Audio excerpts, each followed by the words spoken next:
Hi hello ನಮಸ್ತೆ ಎಲ್ಲರೂ ಹೇಗಿದ್ದೀರಾ? ವೆಲ್ಕಮ್ ಟು ನಂದಿಗೌಡ ಕನ್ನಡ ಯೂಟ್ಯೂಬ್ ಚಾನಲ್ಗೆ. ನಾನಿವತ್ತು ಬೆಳಗ್ಗೆನೇ ನನ್ನ ರೂಟೀನ್ನ ಶೇರ್ ಮಾಡ್ಕೊಳ್ತಾ ಇದ್ದೀನಿ. ಬೆಳಗ್ಗೆನೇ ಫ್ರೆಶ್ ಅಪ್ ಆಗಿದ ತಕ್ಷಣ ಬಂದು ಕಾಫಿಗೆ ರೆಡಿ ಮಾಡ್ಕೊಳ್ತಿದ್ದೀನಿ.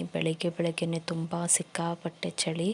ಕಾಫಿ ಕುಡ್ದಿದ್ದಾಗ್ತಿದ್ದಂಗೆ ಡೈರೆಕ್ಟಾಗಿ ಅಡುಗೆ ಮಾಡ್ಕೊಂಬಿಡೋಣ ಅಂಥೇಳಿ ನಾನಿವತ್ತು ಟಿಫನ್ಗೆ ಶಾವಿಗೆ ಉಪ್ಪಿಟ್ಟು ಮಾಡಿದ್ದೆ. ಇದಾದಮೇಲೆ ಮಧ್ಯಾಹ್ನ ಅಡುಗೆಗೆ ರೆಡಿ ಮಾಡ್ಕೊಳ್ತಾ ಇದ್ದೀನಿ. ಇವತ್ತಿನ ಸ್ಪೆಷಲ್ ಬಂದುಬಿಟ್ಟು ಅವರೇ ಬೇಳೆ ತರಕಾರಿ ಸಾಂಬಾರು. ಇದರಲ್ಲಿ ನಾನು ತುಂಬ ಸಣ್ಣ ಲೋಟ ಮೀಡಿಯಮ್ಗಿಂತ ಸ್ವಲ್ಪ ಚಿಕ್ಕದ್ರಲ್ಲಿ 2 ಗ್ಲಾಸ್ ಅವರೇ ಬೇಳೆ ತೊಗೊಂಡಿದ್ದೀನಿ.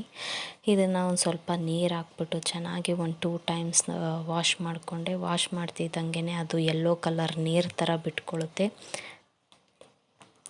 ಇಸ್ಕಿ ತೊಳಿಬೇಕು ಬೇಳೆನ. ಅದ್ರ ಮೇಲೆ ಡಸ್ಟ್ ಥರ ಏನಾದರೂ ಈಗ ಸಡನ್ನಾಗಿ ಅರ್ಜೆಂಟಲ್ಲಿ ಕ್ಲೀನ್ ಮಾಡೋಕ್ಕಾಗದೇ ಇರೋವಂಥ ಟೈಮಲ್ಲಿ ಅದು ಫುಲ್ಲು ಎಲ್ಲ ಮೇಲೆ ಬಂದುಬಿಡುತ್ತೆ ನೀಟಾಗಿ. ಅದು ವಾಶ್ ಮಾಡ್ತಿದ್ದಂಗೆ ನೀರು ಯೆಲ್ಲೋ ಕಲರ್ ಬರುತ್ತೆ. ಅದನ್ನು ಫಿಲ್ಟ್ರ್ ಮಾಡಾದಮೇಲೆ ಇದಕ್ಕೆ ಸ್ವಲ್ಪ ಅಡುಗೆ ಅರಿಶಿನ ಮತ್ತು ಅಡುಗೆ ಎಣ್ಣೆನ ಹಾಕ್ಕೊಳ್ತಿದ್ದೀನಿ. ಇದು ಹಾಕ್ಕೊಳ್ಳೋ ರೀಸನ್ಸ್ ಇಷ್ಟೇನೆ. ಟೇಸ್ಟ್ ಚೆನ್ನಾಗಿ ಬರುತ್ತೆ, ಸಾಂಬಾರು ಕಲರ್ ಚೆನ್ನಾಗಿ ಬರುತ್ತೆ, ಆಮೇಲೆ ಬೇಳೆ ಚೆನ್ನಾಗಿ ಬೆಂದ್ಕೊಳ್ಳುತ್ತೆ ಅಂತ. ಇಲ್ಲಿ ಮೀಡಿಯಮ್ ಸೈಜ್ದು 3 ಟೊಮೆಟೊ ಹಣ್ಣನ್ನು ನಾನು ಕಟ್ ಮಾಡಿ ಇಟ್ಕೊಂಡಿದ್ದೀನಿ. ಮುಂಚೆ ಎಲ್ಲ ಟೊಮೆಟೊ ಹಣ್ಣು ಹಾಗೆ ಹಾಕ್ಕೊಂಡು ಬೆಂದಿದ್ದಾದ್ಮೇಲೆ ಸಪ್ರೇಟ್ ಎತ್ಕೊಂಡು ಹುಣಸೆ ಹಣ್ಣಿನ ಜೊತೆ ಕಿವುಚ್ಕೊತಾ ಇದ್ದೆ.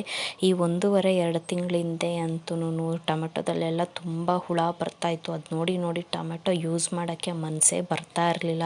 ಸೊ ಆವಾಗಿಂದ ನಾನು ಪ್ರತಿಯೊಂದಕ್ಕೂ ಟೊಮೆಟೊ ಹೆಚ್ಚಿಬಿಟ್ಟಿನೇ ಹಾಕ್ಕೊಳ್ತೀನಿ. ಸೊ ಆದಷ್ಟು ನೀವು ಟೊಮೆಟೊನ ವಾಶ್ ಮಾಡಿಬಿಟ್ಟು ಕಟ್ ಮಾಡಿನೇ ಅಡುಗೆಗೆ ಯೂಸ್ ಮಾಡ್ಕೊಳ್ಳಿ.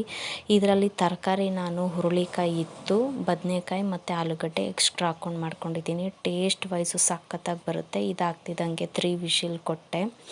3 ವಿಷಿಲ್ಗೆಲ್ಲನೂ ಈ ಬೇಳೆ ತುಂಬ ಅಂದರೆ ತುಂಬ ಚೆನ್ನಾಗಿ ಬೆಂದ್ಕೊಂಡ್ಬಿಟ್ಟಿತ್ತು. ತೋರಿಸ್ತೀನಿ ಆಮೇಲೆ ನಾನು ನಿಮಗೆ. ಇದಾದಮೇಲೆ ಒಂದು ನಿಂಬೆಹಣ್ಣಿನ ಗಾತ್ರದಷ್ಟು ಹುಣಸೆ ಹಣ್ಣನ್ನು ವಾಶ್ ಮಾಡಿ ನಾನು ನೆನ್ಕೊಳ್ಳಿ ಅಂತ ಇಟ್ಟಿದ್ದೀನಿ. ಹುಣಸೆ ಹಣ್ಣು ನೆನೆಸಿ ಇಡ್ತಾಯಿದ್ದೀನಿ. ಇದೆಲ್ಲ ಸೈಡ್ಗೆ ಇಟ್ಕೊಂಡಂಗೆ ಮೊನ್ನೆ ಬರೋವಾಗ ಅಮ್ಮ ಕೊತ್ತಂಬರಿ ಸೊಪ್ಪು ತಗೊಬಂದು ಕೊಟ್ಟಿದ್ರು. ನಾಟಿ ಕೊತ್ತಂಬರಿ ಇದು ಈ ಥರ ಸಿಗೋದು ಅಪರೂಪ. ಮಾಮೂಲಿ ಹೈಬ್ರಿಡು ಮಿಕ್ಸು ಮತ್ತು ಫಾರಮ್ ಯೂಶ್ವಲಿ ಎಲ್ಲ ಕಡೆಯೂ ಸಿಗ್ತಾ ಇರುತ್ತೆ. ಆದರೆ ನಾಟಿ ಅಂದರೆ ಪ್ಯೂರ್ ನಾಟಿ ಸಿಗೋದು ತುಂಬಾ ಅಪರೂಪ. ನನಗಂತೂ ಏನಾದರೂ ಅಡುಗೆ ಮಾಡಬೇಕು ಅಂತಂದರೆ ಜಾಸ್ತಿ ನಾನು ಬೇರೆಯವ್ರಿಗೆ ಹೇಳೋದು ಅಷ್ಟೇನೆ.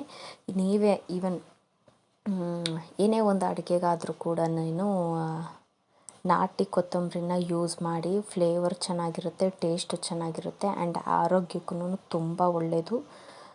ಕೊತ್ತಂಬರಿ ಜಾಸ್ತಿ ಬಳಸೋ ಅಷ್ಟು ಯಾರಿಗೆ ಥೈರಾಯ್ಡ್ ಪ್ರಾಬ್ಲಮ್ ಇದೆ ಅದು ಸ್ವಲ್ಪ ಕಂಟ್ರೋಲ್ ಆಗುತ್ತೆ ಅಂತ ಹೇಳ್ತಾರೆ. ಅದೆಷ್ಟು ಮಟ್ಟಿಗೆ ನಿಜ ಅಂತ ನನಗೆ ಗೊತ್ತಿಲ್ಲ.